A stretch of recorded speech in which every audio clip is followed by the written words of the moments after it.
Get ready to vote. You might say, wait, the North Carolina primary isn't until March 5th, Super Tuesday. That's true, but absentee voting is already open. And with new deadlines and rules this year, you want to get a jump on this if you don't think you'll be able to vote in person at your precinct on Election Day. There are some changes this year, so this morning we're breaking down what you need to know about filling out the ballot and mailing it back in time. I want to show this to you. There are two new papers you'll see in your absentee ballot packet. One shows examples of common photo IDs. The other is this yellow sheet, a photo ID exception form. Remember, the photo ID requirement is in place for the first time. Examples of acceptable forms are a North Carolina driver's license or one from another state, D.C. or U.S. territory. U.S. passport, a free North Carolina photo ID card, an approved college or university student ID, approved or an approved state, local government, or charter school employee ID.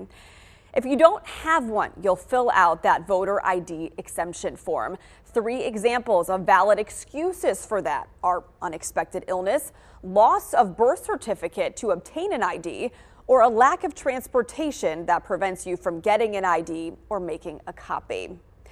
So after you copy your ID or fill out the exception, put it in this clear sleeve here in the inner envelope of your absentee ballot packet, then put all of that in your outer envelope. It's a pretty simple process, but it does take time. And Ben, time is just not on absentee voters' side this year. Yeah, this year they moved up the deadline for when that ballot has to be back to the election office. There is no longer a grace period. You've got to get it in now by 7:30 on election night. That's not in the mail, that's received by the election office.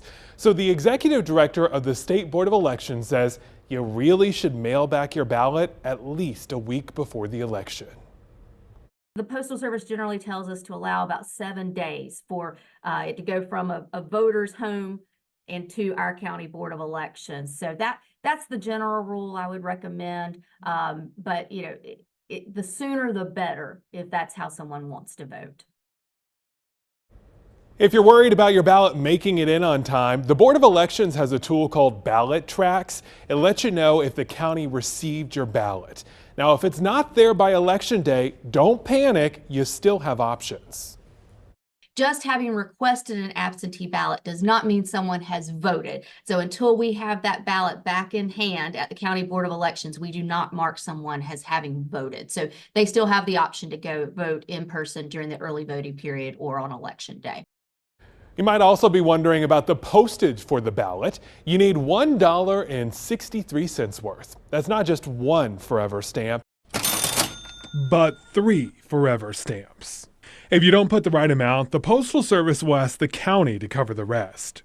And a postal spokesperson reassures me if a return ballot is nevertheless entered into the mail stream with insufficient or unpaid postage, it is the Postal Service's policy not to delay the delivery of completed absentee ballot materials, including mail-in ballots.